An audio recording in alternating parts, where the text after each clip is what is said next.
Data Science Incubator, we are going to be talking about how to get ready for dplyr 1.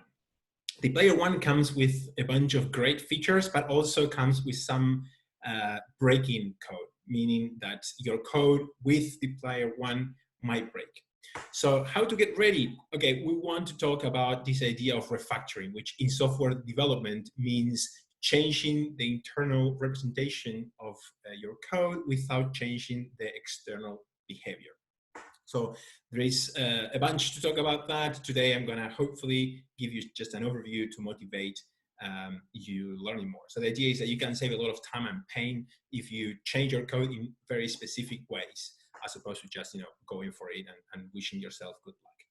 But before we start, a couple of announcements, as we usually do. First, that the coding sprint retrospective that we ran last week is now captured in the chapter 21 of the Data Science Incubator Meetup book or website. There we try to distill the discussion that we had last week and try to come up with actionable steps so that next time we do better.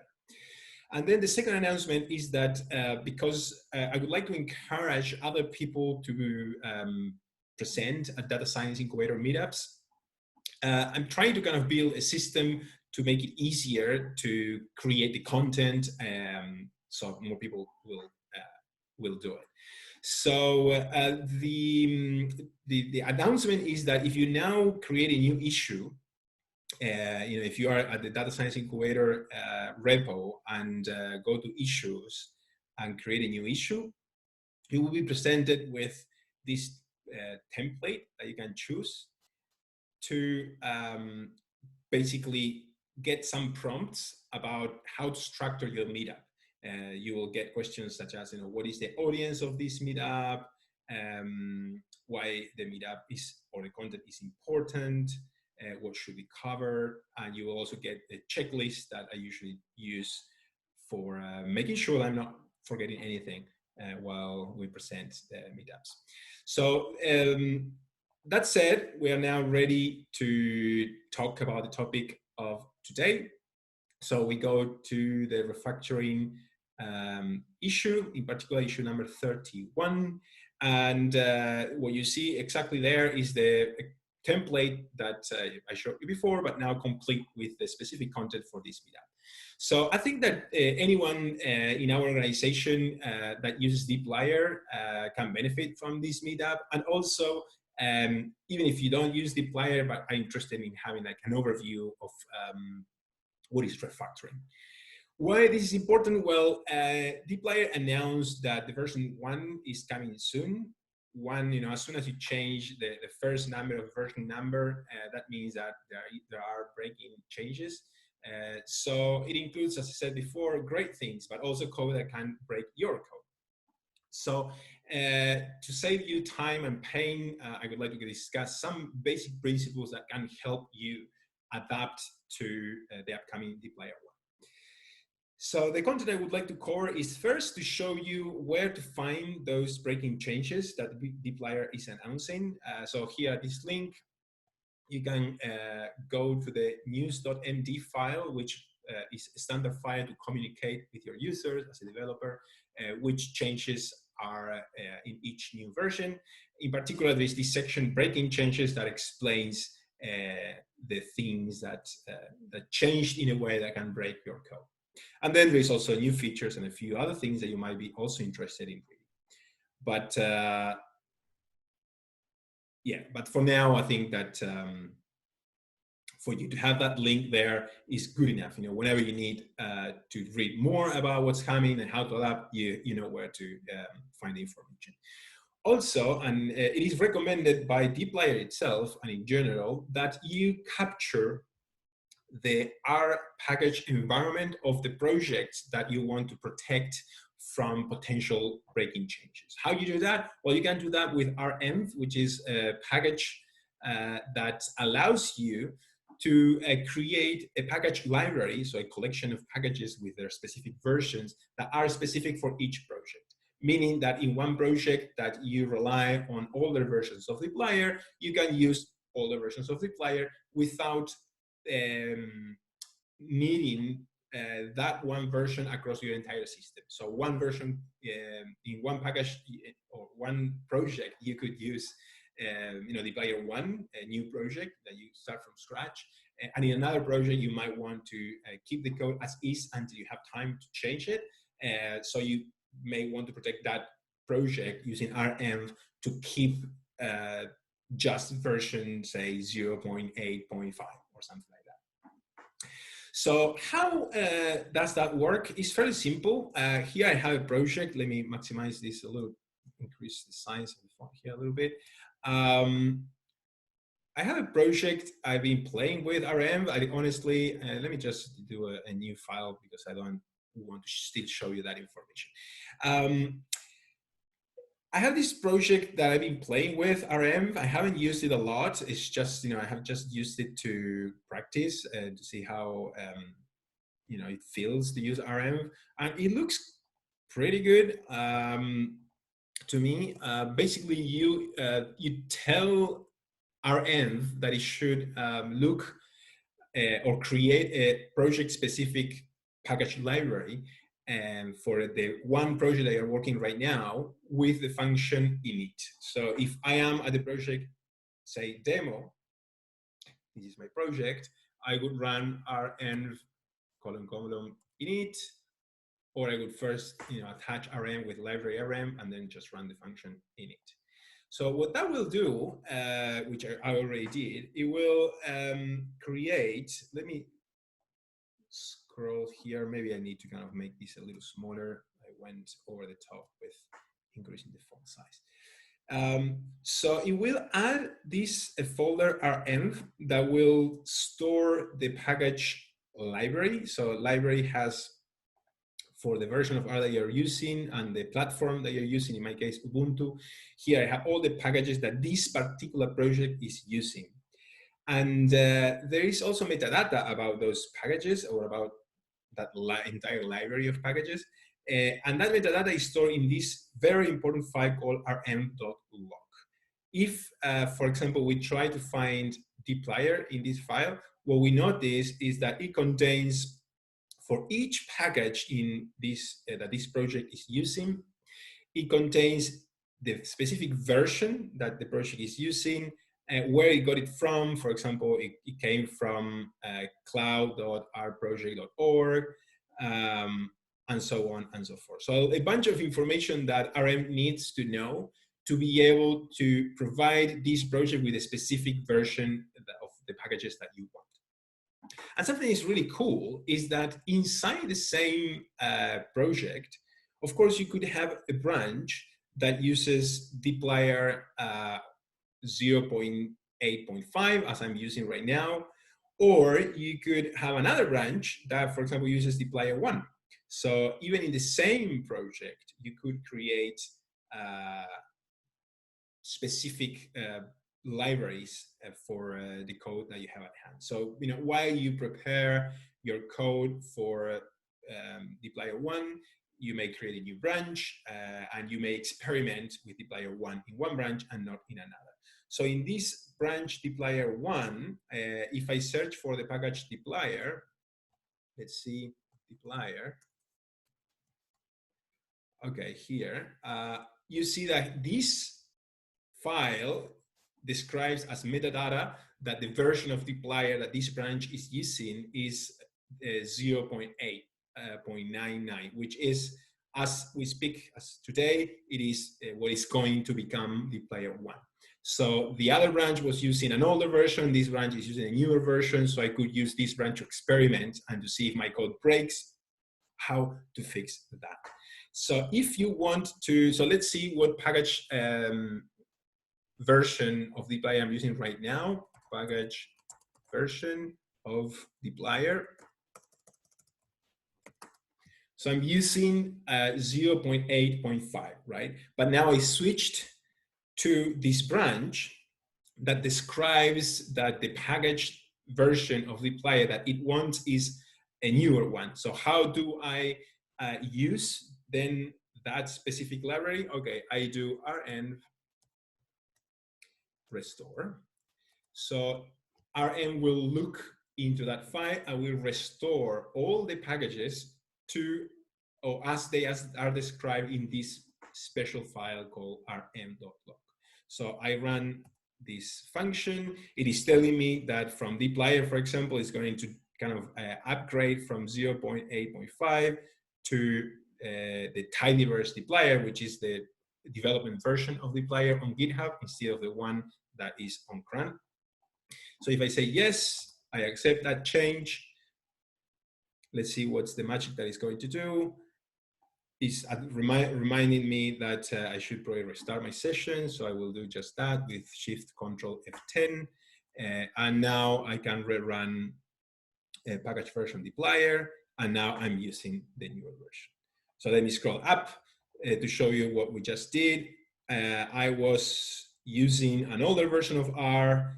I switched to this branch that contains, that describes that I want to use dplyr 1. So I restored the package or the R environment to read from that RM block file with the function rm restore. So I restore the library to the one described there. RM asked me for confirmation, and as a consequence of all of that, and after restarting my session, I'm using what's going to become dplyr 1. So this is the way in which you can, one, protect your current projects and freeze them with dplyr, the release version of dplyr, which is as today 0.8.5. So you can do that with RM. So lock your package environment where you have it now.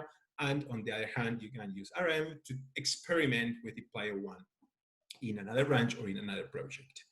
Okay, so that's all I wanted to cover on RM. Of course, there is a lot more you can do, but for now, that should suffice to motivate you to go and learn more on your own as you need that information. We also covered where to find the breaking changes. So let's see what else we have on schedule for today. Okay, so now kind of getting more into this idea of refactoring. So say that, okay, now your code breaks with some of the changes in dplyr, or you want to start using some of the functions that are superseding older functions. So dplyr also noticed that some functions now, the newer functions, are a better alternative to functions that older versions of dplyr produced.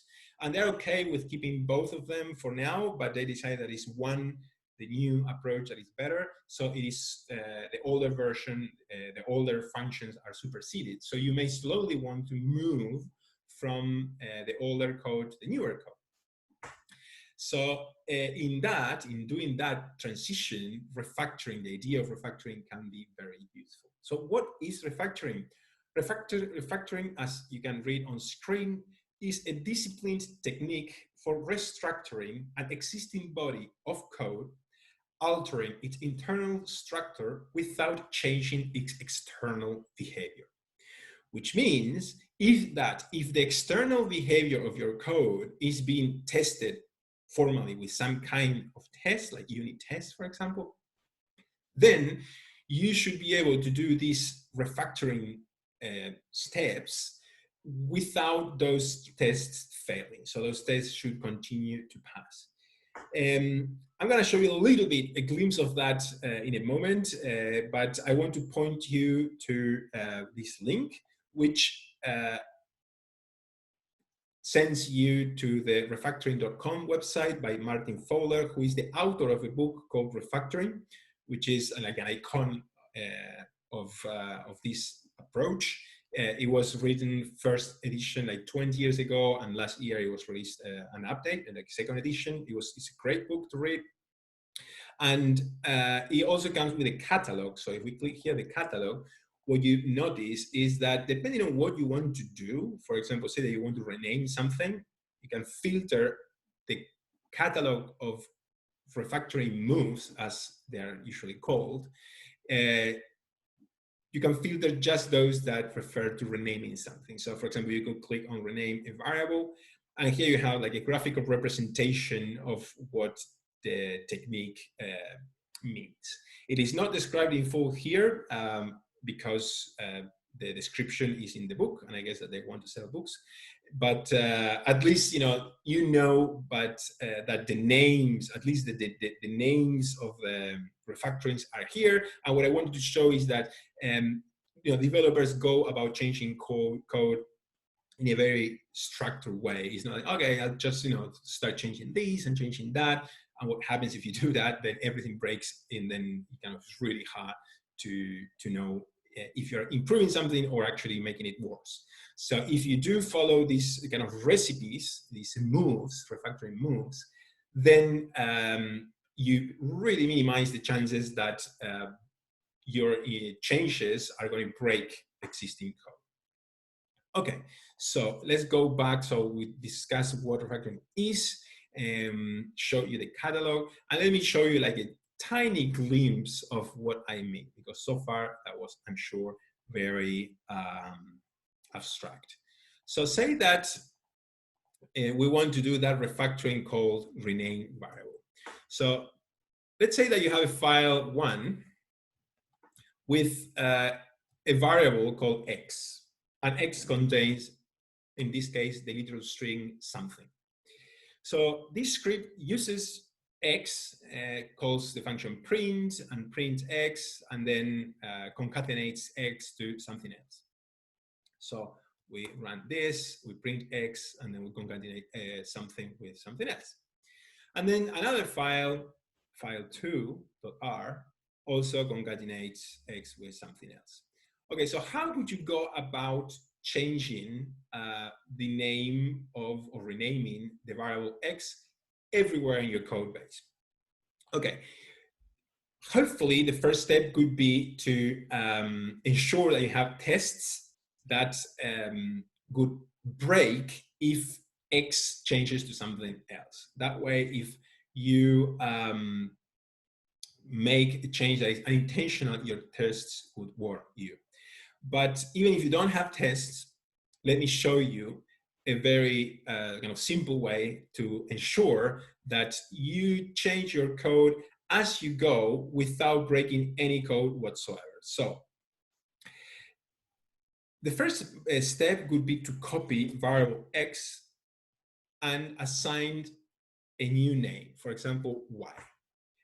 If I run this code, it should run fine because x continue where is still defined at the top and is used everywhere.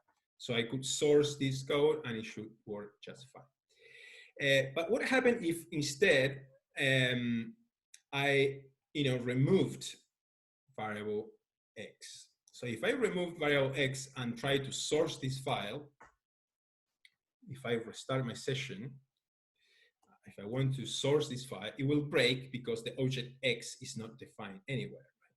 So the safe way to do it, as I said before, would be to first create a copy, an identical copy of x into y, which you can do with something like this, right? And then slowly, one by one, you change x to y. So this code should run, right? Now this code again should continue to run, and this code finally, the last step, should continue to run. Only now that I have replaced every call to the variable x, I can replace x with y and remove x completely. So as you see, we have done this kind of operation with kind of live code all the time. So the analogy in surgery would be, okay, so you want to do open heart surgery. You want to kind of transplant a heart from one person, and a very bad idea would be to, okay, let's first remove the heart, and then let's go find a new heart or an artificial heart and then plug it. By the time you come back to that person to plug the artificial heart, the person is already dead. So what you would do is you would, I don't know how it works in reality, but what I would imagine that it's real in reality done. I would think that every vessel, every artery that goes into the heart could be, one by one, kind of redirected into an artificial heart, one by one, until the real heart is is fully disconnected, and then the artificial one is reconnected, or maybe and then repeat the operation between the artificial heart and a new heart. So I'm not sure if that's the case, but I would imagine that the goal is, of course, to keep the patient live all the time. Same thing with your code. You want to keep it all the time live, or at least break as little code as possible, so that if something breaks, what you need to fix is just in one place, and you do that fix, and then you continue to refactor. So refactoring is very tightly linked to two things: testing and version control. Why? Testing, because of course your test will complain, will tell you if you have broken something, and where exactly you have broken that thing, so you can change it very quickly. And version control allows you to, once you identify that you have kind of messed up, you can go back, recover the last commit very easily, and nothing really bad has happened. So refactoring very tightly linked to testing and version control. And yet, even if you don't use those tools, then you still would benefit from kind of knowing the general strategy that I have just described. So that's something so simple as to changing a variable name. There is kind of silly ways to do it and kind of clever ways to do it. So, by the way, surely you may have seen that RStudio and many other text editors include tools to change or to refactor, for example, variable names all at once. So if I select, for example, Y here and press Ctrl-Alt-K on my Ubuntu, then every instance of Y in this particular file is highlighted, and I can press now, for example, X to replace that from X to Y. So the editors that you use also give you, resources to help you in your refactoring mode. But that doesn't mean that you can forget about what it is a safe refactoring mode compared to an unsafe one. Because the changes that you need to actually do might be way more complex and spread across multiple files. Okay, so let's go back to the issue. We discussed why tests might be useful and why Git might be useful. So maybe the one last thing that I would like to leave you with is how this works in reality. So I'm going to go ahead and close these files. So I'm in this project right here, and I actually have a bunch of tests for this one function called mean of numeric columns. So what is this function? So mean of numeric columns is a function that takes a data frame and mutates it if the variable is numeric. If it is, it does the mean on that variable, removing missing values. So this is how you could kind of write this code in dplyr, how you would implement mean of numeric columns in dplyr if you're using, for example, version 0.8.5. But now, and let me show you actually first what tests I have for this code. Okay, so I have a test that the output is a data frame. So, given a data frame like this one, then I expect that I use the function expect is to check that mean of numeric columns on that data set returns a data frame. Also, I have another one that tests for expected names. So if the data set that I feed the function has names A, X, and Y, then I expect that those names are also the names in the output of mean of numeric columns. So I can use the function expect named and pass it the function mean of numeric columns data, and I expect that this will be named as the data itself. So the output should have the same name, should preserve the names. And finally, I'm adding two more tests. One in which I test that the value that the function returns is known. So how do we go about that? Okay, you first run your function, store the result in an object. So here, for example, is this, oops, let me load the package. And let's run this line. So now out contains the output, right? And out can be fed to the function expect known value. And it will, if you give it here the name of a file, it will store in your package somewhere, actually in the test folder here, test that here, it will store a reference for that value. So the object out will be saved in a, I think as an RDS file to compare with a next, every time that you run your test. So every time that you run your test, the output of mean of numeric columns with this specific input are compared against the reference that you stored via this function. So test that is clever enough and stores this always in this one place. So under the folder tests, test that, and the name of the file is the one that you choose. So the same thing you can do with a very similar function, or very similar thing you can do with a similar function, which is called expect known output. So expect known output, what it does is it prints the result of, in this case, the function call to a text file that you can inspect. So the previous function says an RDS file that you can now kind of look at, but the function expect known output does. So now I store this into ref mean of numeric columns output. So if we look for that file here, it is this one here. So this is what the file is storing. So it is storing what you would normally look at on the console, right? But of course, you don't want to check that all the objects that you are kind of building are the same just by looking at them on the console, because that would be painful. Every time you change anything, you have to go to the console and run everything again. No, you do it programmatically. You store that output into a file in tests, and you do that with a function expect known output.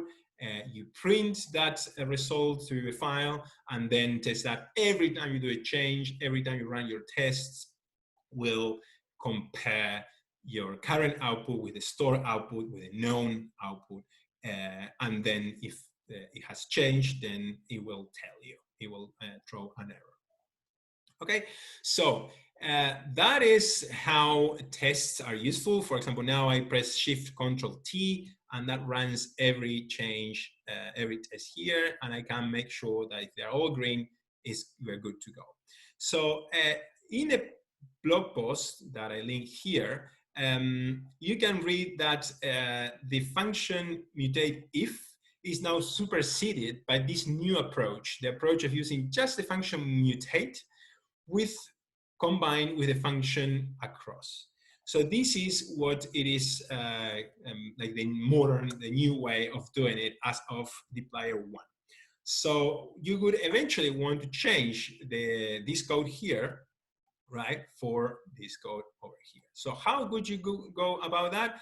Okay, the one safe way to do it, thinking in terms of refactoring, could be to create a function that has a similar name, but maybe like something like 2. So if the function originally is called mean of numeric columns, then you're looking for mean of numeric columns number 2.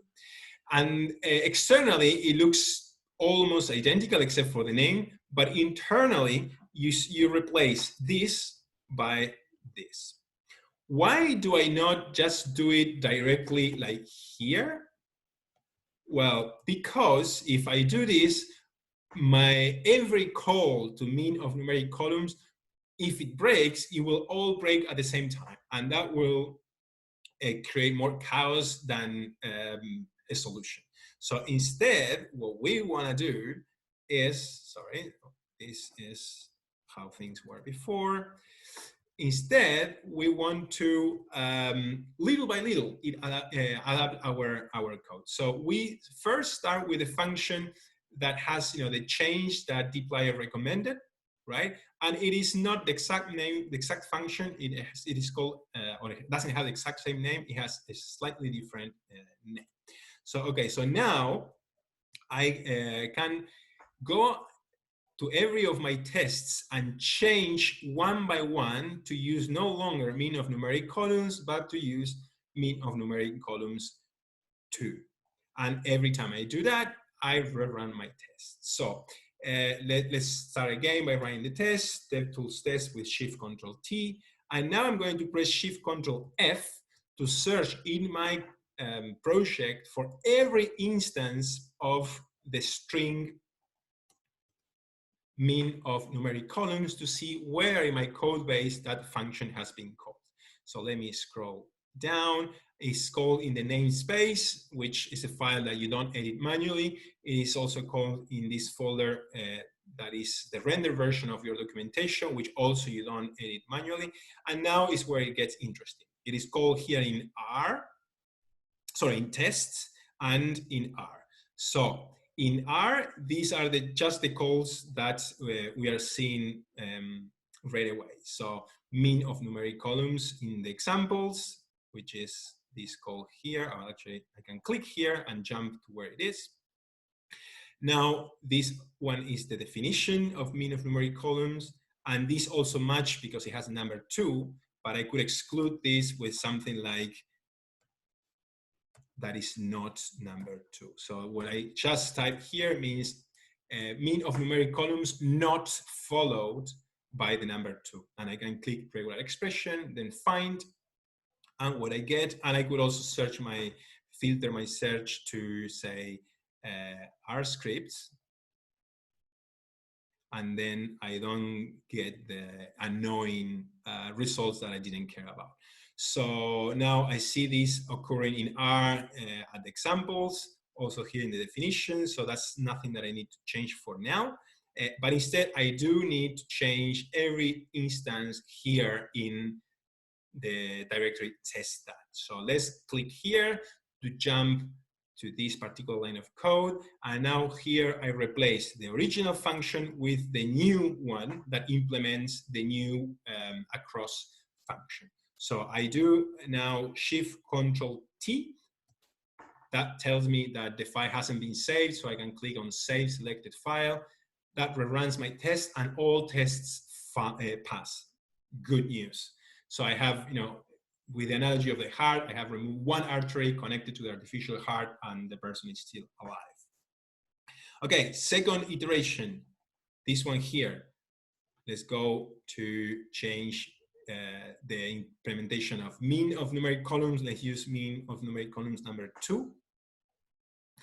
You can save this file, run tests, and still passing. Great. So let's go to this third call. Same thing. Number 2, we run the test, and they pass. Great. And finally, this one here. This one is calling, this instance is actually referring to the object that we are saved for a reference. I don't want to change the reference. I don't want to create a new reference called 2. I want to compare the output of mean of numeric columns 2 with the store reference of mean of numeric columns. So this instance, I'm not going to change. Finally, this other instance here, I'm going to replace it and run test one by one. Great, still passing. Again, this reference I'm not going to change because I want to compare mean of numeric columns 2 with the known output of mean of numeric columns. Okay, I'm done actually all the way down here. I don't need to change nothing else so far. Now that I know that the function mean of numeric columns as is not used, I can replace it with this. So I can now, so except for this instance, which I could actually rename, Nowhere else we should be able to match this string except for the references that we are storing. So I can now remove this function, doesn't exist anymore. And if I run my tests, I would expect the tests to still pass because they would all be calling this alternative, which is mean of numeric columns 2. Let's see how we go. Run the tests, save the file, and great, yes, the tests are passing. I get this warning to say that the function mean of numeric columns 2 is not exported, but we can document that with Shift-Control-D. We create a new documentation, we refresh the imports in the namespace. I did it 2 times. And now I can run my tests and that warning should be gone. There you go. All right. So now we are almost done. What we need to actually do is to find now all instances of mean of numeric columns 2, right? And replace it with means of numeric columns as is. So now that we safely changed the internal representation, it is just a matter of renaming one by one to use not one name but the other. So again, what I could do is, if we are very picky, we could one copy, leave it as is, this one here, and the other one do the same thing. Well, actually, it would be more clever to do something like this. So we could leave the function as is here. So every instance is now calling mean of numeric columns 2, which is implemented like this, but we want to make it like an alias of mean of numeric columns. And now we can go to the test file and one by one find the instances of mean of numeric columns 2 and change it to means of numeric columns. And this should pass. Let's see. Okay, this is passing. I can do it here now again. And of course, if you're pretty sure that what you're doing is a safe move, of course, you could use tools like the rename everything in one go, because you are already confident that either mean of numeric columns or mean of numeric columns 2 both would produce the same result. So I'm now confident that so as I gain confidence, I can take longer steps in refactoring. So you can only, and the idea of refactoring is that you should be able to know how to go tiny steps so that the moves that you do are safe. But whenever you feel confident that what you're doing is safe, then you feel welcome to feel free to do like longer steps. So there you go. I have changed almost all representations of mean of numeric columns 2 to just mean of numeric columns. Let's find the ones that I'm still missing to fix them. And those ones are here in R. So the examples that I kind of showed you before that I can now replace, this instance here is just the copy that is being used nowhere else, and here, right? So what I can do is now just remove completely mean of numeric columns 2 and instead replace it by mean of numeric columns. So, okay, so that's the end of the refactoring. I now rerun all my tests.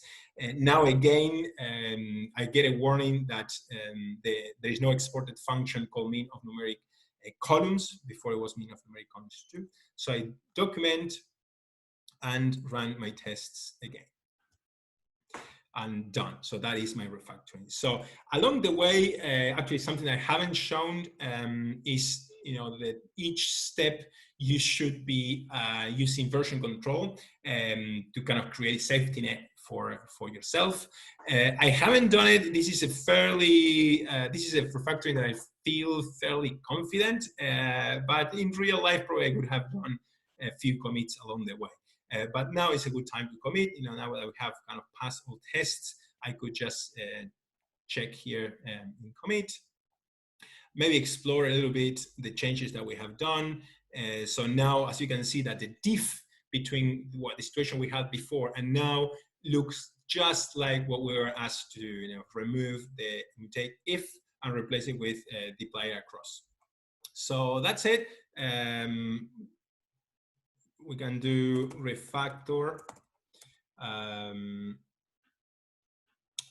mutate if to mutate across, something like that.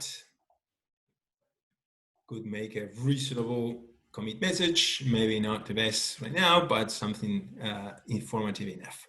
And that's it. That's the end of the refactoring. So it's also the end of the demo and the end of what I wanted to cover today. So one last thing that I would like to kind of pre-announce is that as you change your code and if you get kind of stuck with something, I really encourage you to kind of let me know, find me on Slack, and also we are discussing with Jackson and CJ and Klaus this idea of formalizing some kind of help hours for you to kind of bring your broken code and debug it together.